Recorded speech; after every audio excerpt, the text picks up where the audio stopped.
Hello कक्षा 10 के मेरे बहुत प्यारे विद्यार्थियों, हिंदी ऑनलाइन क्लासों में आपका स्वागत है। हमने ईदगाह पाठ पढ़ लिया था, उसकी क्वेश्चन आंसर मैंने भेज दिए थे। और आज इस पुस्तक का सबसे इंपॉर्टेंट पाठ जिसका नाम है स्त्री शिक्षा के विरोधी कुतर्क का खंडन। कौन सा? स्त्री शिक्षा के विरोधी कुतर्कों का खंडन पाठ पढ़ेंगे।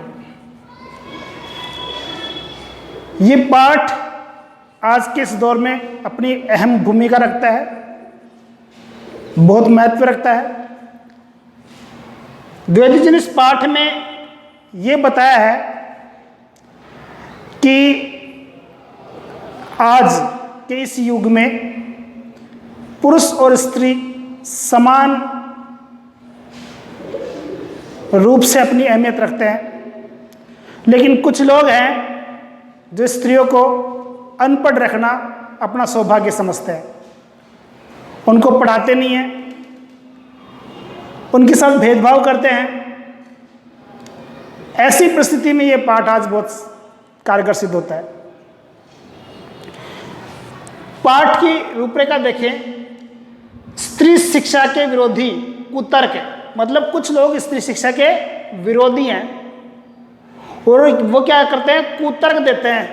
तर्क नहीं, कुतर्क देते हैं, बिना मतलब का तर्क देते हैं। तो द्विवेदी जी ने उसका खंडन किया है। पहले इस निबंध का नाम पढ़े लिखों का पांडित्य था, जो आप पाठ परिचय पढ़ेंगे उसमें पढ़ लोगे आप लोग। पढ़े लिखों का पांडित्य मतलब जो पढ़े लिखे लोग हैं उनका पांडित्य, उनकी विद्वता कैसी है, उस पर व्यंग्य किया गया था।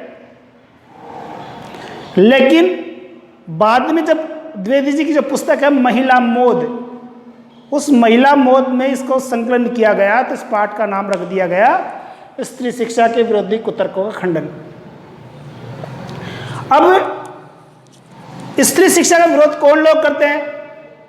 अनपढ़ गंवार लोग नहीं, पढ़े पढ़े जिन्होंने स्कूल और कॉलेजों में शिक्षा प्राप्त की है वे लोग भी स्त्री शिक्षा का विरोध करते हैं। और कैसे कैसे लोग करते हैं? जिनका काम है कुशिक्षितों को सुशिक्षित करना, कुमार्गामियों को सुमार्गामी बनाना, अधर्मिकों को धर्म तत्व समझाना। ऐसे विद्वान लोग जो हैं वो स्त्री शिक्षा का विरोध करते हैं। कौन कौन से? कुशिक्षितों को सुशिक्षित करना, कुमार्गामियों को सुमार्गामी बनाना, अधार्मिकों को धर्म तत्व समझाना। इस प्रकार के जो धार्मिक प्रवृत्ति के लोग हैं, जो शिक्षक लोग हैं, जो संत लोग हैं, वो भी कभी कभी इनका विरोध करते हैं और इनका विरोध करके अपना बड़ा सौभाग्य समझते हैं। अब द्विवेदी जी इन सब का खंडन करते हैं। खंडन करने से पहले मैं आपको बता दूं कि स्त्री शिक्षा के जो विरोधी हैं उनके विरोध में क्या क्या कुतर्क देते हैं, उन कुतर्कों को समझ ले। पहले क्या क्या कुतर्क देते हैं उनको समझ लेते हैं। पहले इसमें 3 कुतर्क दिए गए हैं। उनमें से पहला कुतर्क यह है कि प्राचीन काल में संस्कृत के जो नाटक थे उन नाटकों में जो स्त्रियां हैं उनको प्राकृत भाषा में बात करवाया गया है। कौन सी भाषा में? प्राकृत भाषा में बात करवाया गया है। कौन सी स्त्रियों को? कुलीन स्त्रियों को। कौन सी स्त्रियों को? कुलीन स्त्रियों को प्राकृत भाषा में बात कराया। कुलीन का मतलब अच्छे कुल वाली स्त्रियों को भी प्राकृत भाषा में बात कराया है। जबकि उनका मानना यह था कि पुरुष लोग तो क्या करते थे? संस्कृत भाषा में बात करते थे और स्त्रियों को प्राकृत भाषा में बात करवाया गया है। अतः उनको पढ़ाने की चाल नहीं थी, अतः हमें भी नहीं पढ़ाना चाहिए। पहला कुतर्क ये दिया। किन्होंने? इन कुतर्कवादियों ने पहला कुतर्क क्या दिया कि प्राचीन काल में जो संस्कृत ग्रंथ थे, संस्कृत के जो काव्य थे, उनमें पुरुषों को तो संस्कृत भाषा में बात कराया गया है और स्त्रियों को प्राकृत भाषा में बात कराया गया है, और प्राकृत भाषा अनपढ़ और गंवारों की भाषा है, अतः उनकी चाल नहीं थी स्त्रियों को पढ़ाने की, अतः हमें भी नहीं पढ़ाना चाहिए। पहला कुतर्क।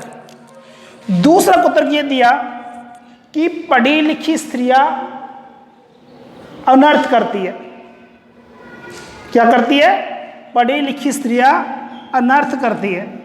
क्या अनर्थ करती है? शकुंतला कम पढ़ी लिखी थी और कम पढ़े लिखे होने के बावजूद भी बड़ी मुश्किल से उसने एक श्लोक लिखा प्राकृत भाषा में। क्या, कौन सी भाषा में लिखा? प्राकृत भाषा में श्लोक लिखा, और प्राकृत भाषा में श्लोक लिख करके अपने पति दुष्यंत का अपमान कर दिया। मतलब थोड़ी कम पढ़ी लिखे होने के बावजूद भी उसने अपने पति दुष्यंत का अपमान कर दिया।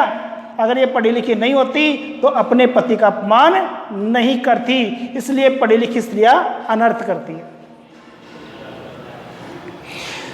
ध्यान से समझना, मैं आपको ये बता रहा हूं बार बार से कि आपको ये पाठ इस बोर्ड पर भली प्रकार से समझ में आ जाएगा। उसके बाद एक बार आप पाठ की रीडिंग मार लेना, कंप्लीट रूप से आपको पाठ समझ में आ जाएगा। देखिए ये हो गया।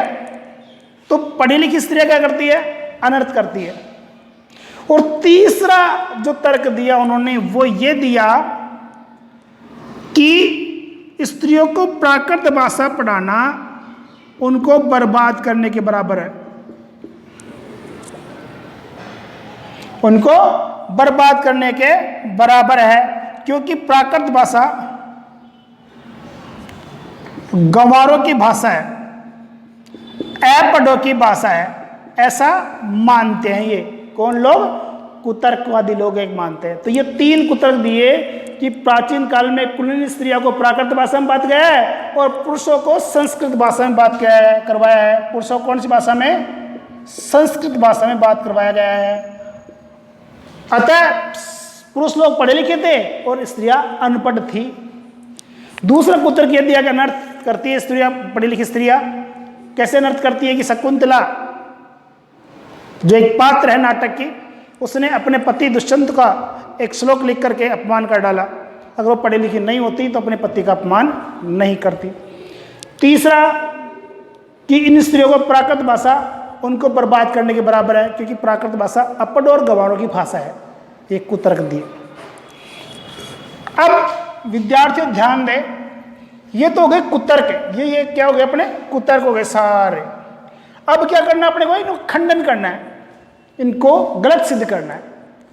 और गलत सिद्ध द्विवेदी जी ने किस प्रकार से किया है उसको मैं आपको बहुत अच्छी प्रकार से समझाऊंगा, आप समझ ले। चलो ठीक है साहब, पहली बात जो है इसको, ये कुतर्क है, उसको खंडन करते हैं। इसमें एक बात और बताई गई है इसमें कि प्राचीन काल में स्त्रियों को पढ़ाने की कोई नियमबद्ध प्रणाली नहीं मिली हमें। एक तो ये था ही था, और दूसरी ये है कि प्राचीन काल में स्त्रियों को पढ़ाने की कोई हमें नियमबद्ध प्रणाली नहीं मिली। इसलिए नहीं मिली, स्त्रियां पढ़ती नहीं थी, इसलिए उनकी प्रणाली भी हमारे पास नहीं थी। ये दो बात थी इसमें, एक तो ये बात थी और दूसरी बात ये थी, और ये दूसरी और ये तीसरी। तो अपन इन दो बातों को पहले खंडन करते हैं। तो अब इनका खंडन किस प्रकार से करते हैं इसको समझने का प्रयास करें कि उस वक्त जो नाटककार थे संस्कृत के, प्रमुख रूप से दो थे। एक तो थे कालिदास और दूसरे थे भवभूति। ये नाटककार थे दो संस्कृत के महान नाटककार। अब कालिदास के जो नाटक हैं जिनमें प्रमुख है अभिज्ञान शाकुंतलम और मेघदूत, मालविका, अग्निमित्रम, ये दो तीन है। अब देखिए कालिदास ने जो नाटक लिखे, उस नाटक में पुरुष जो लोग थे वो संस्कृत बोलते थे और स्त्री जो है वो प्राकृत बोलती थी। अब इसका खंडन इस प्रकार से करते थे कि उस जमाने में सभी पुरुष संस्कृत ही बोलते थे, पहले इसका कोई प्रमाण दे तब जाकर के स्त्रियों को अपट बरताने का साहस करे। लेकिन इससे पहले उन्होंने कहा है कि अगर कोई इनका ऐसी बातें करता दलील देता है वो ठीक नहीं है। इनका सबसे बड़ा कारण है उपेक्षा। क्या करते हैं? उपेक्षा। वो लोग इनकी उपेक्षा करते इसलिए ऐसा करते हैं। तो देखिए, पुरुष संस्कृत भाषा में बात करते हैं, प्राकृत भाषा में स्त्रियां बात करती थी, तो प्राकृत भाषा अपड और गंवारों की भाषा नहीं है। इस बात को समझाने के लिए मैं आपको एक तरीका देता हूं, समझता हूं। आप उस जमाने की संस्कृत को मान लो अंग्रेजी, और प्राकृत को मान लो आप हिंदी या अपनी स्थानीय भाषा।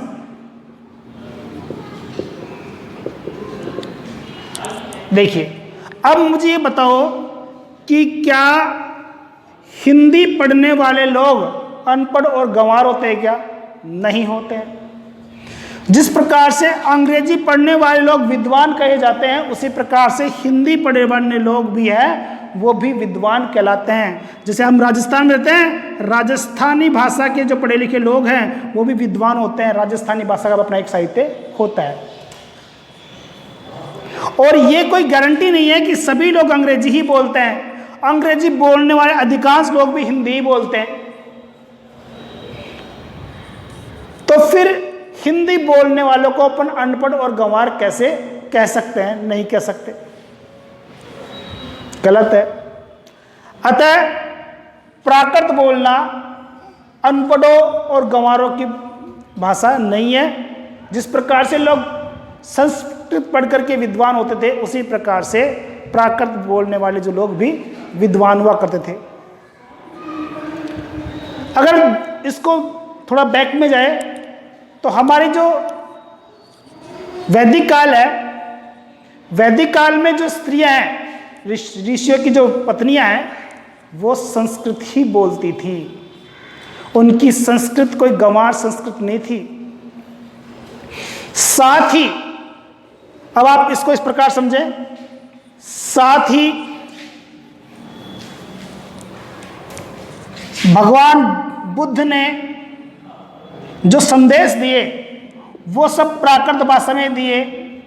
क्यों दिए प्राकृत भाषा में? क्योंकि प्राकृत भाषा उस समय की आम बोलचाल की भाषा थी, इसलिए उन्होंने प्राकृत भाषा में ही सारे संदेश दिए। अतः प्राकृत भाषा को अनपढ़ और गंवारों की भाषा नहीं कहेंगे। बौद्धों ने त्रिपिटक ग्रंथ की रचना की, जिनके नाम है अभिज्ञान पिटक, सुत्त पिटक, विनय पिटक और सुत्त पिटक, विनय पिटक और अभिज्ञान पिटक। तो ये 3 ग्रंथ जो लिखे उन्होंने, वो भी प्राकृत भाषा में लिखे। भगवान शाक्य मुनि, उनके चेलों ने जो धर्म को उपदेश दिए, वो सब प्राकृत भाषा में दिए। क्यों दिए? क्योंकि प्राकृत भाषा ही उस वक्त की आम बोलचाल की भाषा थी। सब लोग प्राकृत ही बोलते थे, कुछ गिने चुने लोग ही संस्कृत बोलते थे, अब संस्कृत बोल सकते थे। गाथा सप्तशती, कुमारपाल चरित, इन ग्रंथों की रचना भी प्राकृत भाषा में की गई, क्योंकि प्राकृत भाषा उस समय की आम बोलचाल की भाषा थी। अतः हम कह सकते हैं कि प्राकृत बोलना अनपढ़ और गंवार होने का सबूत नहीं है। अगर प्राकृत पढ़ने वाले अनपढ़ और गंवार थे तो महात्मा बुद्ध भी अनपढ़ और गंवार थे, क्योंकि उन्होंने अपने धर्मोपदेश प्राकृत भाषा में दिए, संस्कृत में नहीं दिए। उन्होंने संस्कृत में इसलिए नहीं दिए क्योंकि संस्कृत कुछ गिने चुने लोग ही पढ़ते थे।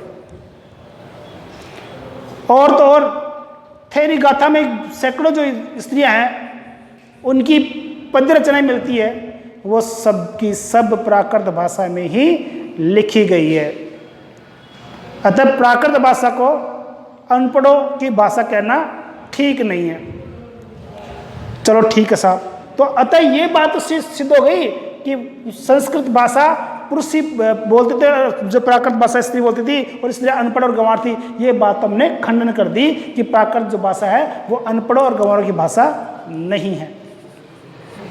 अब दूसरी बात करते हैं अपन यहां पर, किसकी? ये जो थी कि प्राचीन काल में उनकी नियमबद्ध प्रणाली नहीं मिलती स्त्रियों को पढ़ाने की। तो उसको उदाहरण देके बताया कवि ने, लेखक ने। पहला उदाहरण तो ये बताया है कि हमारे पास प्राचीन काल में पुष्पक विमान था, जिसमें से बैठ करके राम अयोध्या आए थे रावण के पास से। उसी पुष्पक विमान में रावण सीता को चुरा के लेके गया था। तो वो विमान उड़ता था। बताओ, उसके बनाने की कोई प्रणाली हमारे पास है? नहीं है। उसकी प्रणाली हमारे पास नहीं है, लेकिन फिर भी हम उस पुष्पक विमान को स्वीकार करते हैं कि हमारे पास था। एक उदाहरण मैं और बैक में जगह देता हूं कि गणेश जी भगवान जो एक बालक थे, उनके सिर कटने पर एक हाथी का सिर उनके ऊपर लगाया गया। तो उस चिकित्सा पद्धति का कोई प्रणाली है हमारे पास कि किस प्रकार से एक बालक के एक सिर लगाया गया हाथी का? नहीं है। हम उसको स्वीकार करते हैं, लेकिन उसकी नियमबद्ध प्रणाली हमारे पास नहीं है। इसके बाद लेखक कहते हैं कि बड़े जो जहाजों में बैठ करके, बड़े बड़े जहाजों में बैठ करके हम एक महाद्वीप से दूसरे महाद्वीप तक जाया करते थे। उस वक्त की कोई नियमबद्ध प्रणाली हमारे पास है क्या? नहीं है। फिर भी हम बड़े उनको गर्व से स्वीकार करते हैं कि ऐसा नहीं होता था। जब उनको हम स्वीकार करते हैं, तो हमें यह भी स्वीकार करना पड़ेगा कि प्राचीन कालीन स्त्रियां पढ़ी लिखी हुआ करती थी। उनकी प्रणाली हमारे पास हो या न हो, या हो सकता है कि उस वक्त जो स्त्रियां पढ़ती थी वो पुरुषों से अलग ना पढ़ती हो, एक साथ पढ़ती हो। या ये भी हो सकता है कि स्त्रियों को पढ़ाने की नियमबद्ध प्रणाली हो और कहीं नष्ट हो गई हो। तो इसलिए इन कुतर्कों के आधार पर हम ये नहीं कह सकते कि प्राचीन कालीन स्त्रियां पढ़ी लिखी नहीं थी। और अगर कोई प्रमाण मांगता है प्राचीन कालीन स्त्रियों की, तो शीला, विद्या, गार्गी, अनुसुईया जैसी विदुषी महिलाएं जिनके प्रमाण है, जिनका विद्वता का जो वर्चस्व है वो पूरा विश्व मानता है। अगर कोई लिखित प्रमाण मांगता है तो उसके लिए प्रमाण है श्रीमद् भागवत गीता के उत्तरार्ध के 10वें संस्करण 53वां अध्याय। उसमें रुक्मणी हरण की कथा लिखी हुई है गीता में, जो हमारा धार्मिक ग्रंथ है। उस रुक्मणी हरण जो कथा लिखी हुई है, उसमें यह बताया गया कि रुक्मणी ने एक लंबा चौड़ा प्रेम पत्र लिख करके संस्कृत भाषा में और एक पंडित के हाथों कृष्ण के पास भिजवाया।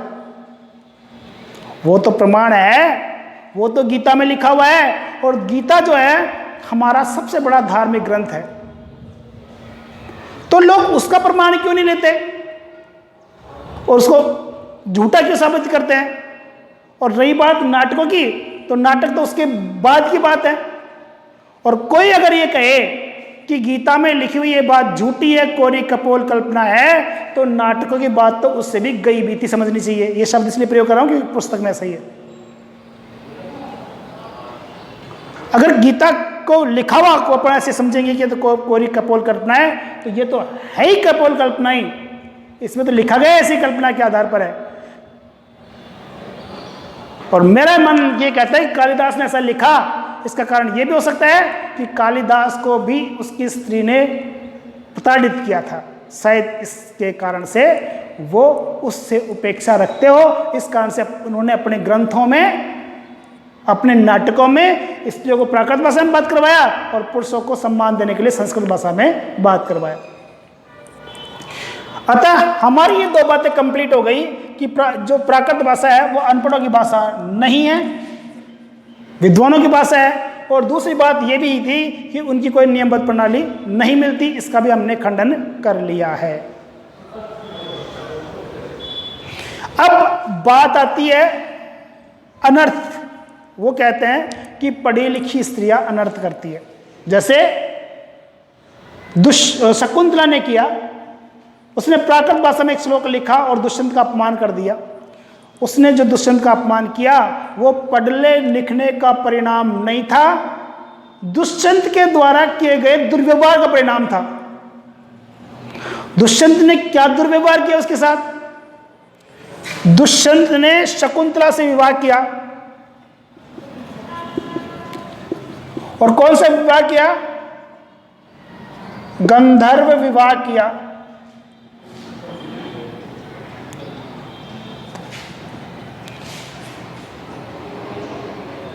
और ये गंधर्व विवाह क्या है? आज की भाषा में प्रेम विवाह है। और प्रेम विवाह करने के बाद शकुंतला को भूल करके अपने राज्य में चला गया और कुछ दिन उनके पास रहा, और उस समय में शकुंतला जो है वो गर्भवती हो गई। उसको कह गया कि मैं थोड़े दिन बाद में आ जाऊंगा, लेकिन नहीं आया, भूल गया उसको। तब शकुंतला ने अगर दुष्यंत को अपशब्द कहे तो वो पढ़ने लिखने का परिणाम नहीं था, अपितु दुष्यंत के द्वारा किए गए दुर्व्यवहार का परिणाम था। अगर दुष्यंत उसके साथ दुर्व्यवहार नहीं करता तो शकुंतला उसका अपमान नहीं करती। क्या उसको यह कहती कि यारे पुत्र शाबाश, आपने बड़ा अच्छा काम किया जो आप मेरे साथ गंधर्व विवाह करके मुकर गए?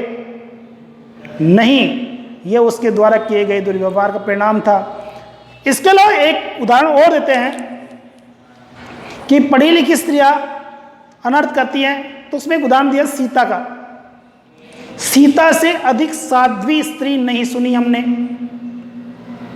सीता एक प्रमाण है पूरे विश्व के लिए, एक आदर्श है। उसने भी जब वो आश्रम में रहती थी, वाल्मीकि जी के आश्रम में, तब उसने अपने पति को राजा मात्र कहकर संबोधन किया और संदेश भिजवाया। अब सीता की क्या गलती थी, जबकि सीता तो महर्षि मनु से शिक्षा प्राप्त की हुई बहुत ही विदुषी महिला थी। उसने अपने पति श्री राम का अपमान सिर्फ किया या फिर उसको राजा मात्र के संबोधन किया, वो उसकी पढ़ने लिखने का परिणाम नहीं है, वो राम के द्वारा किए गए दुर्व्यवहार का परिणाम है कि राम ने उसकी अग्नि परीक्षा ली और अग्नि परीक्षा लेने के बाद भी किंचित सामान्य व्यक्तियों या बुरे व्यक्तियों के कहने पर उसको जंगल में, गर्भवती महिला को जंगल में छोड़ दिया।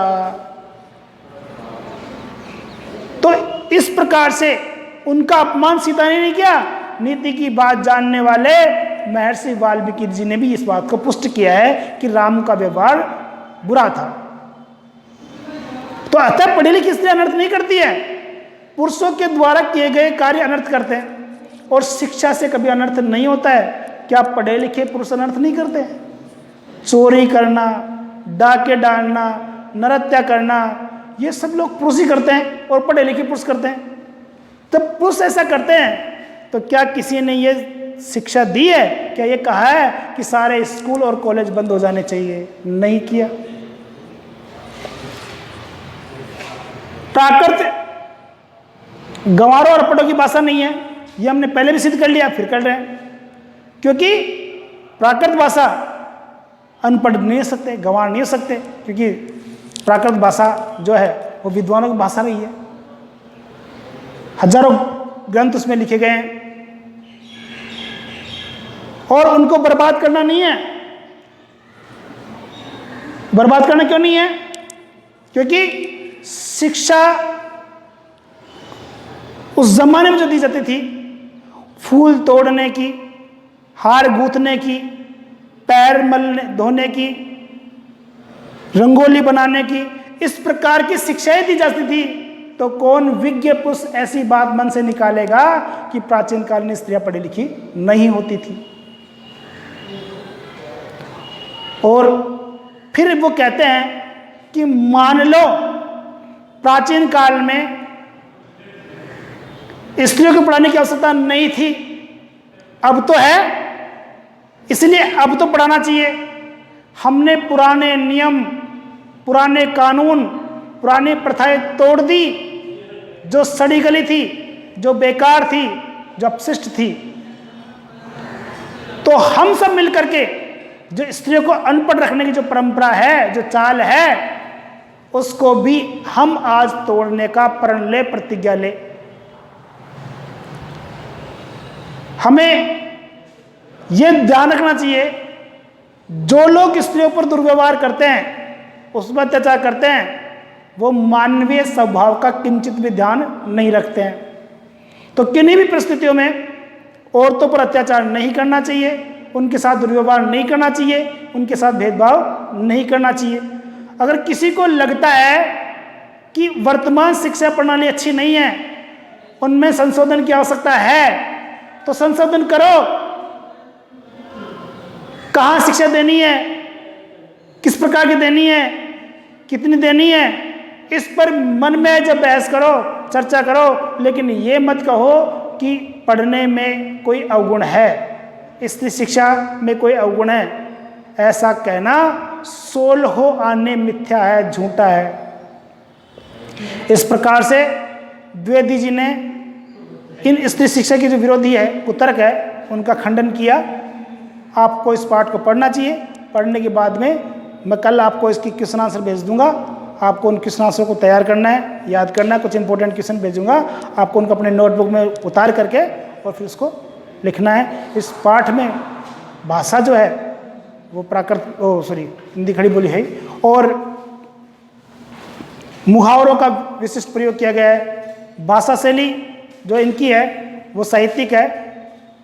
तो इन सब को ध्यान में रखते हुए आपको ये पाठ पढ़ना है। कल मैं इसकी क्वेश्चन आंसर भेज दूंगा, फिर ये कंप्लीट हो जाएगा। धन्यवाद।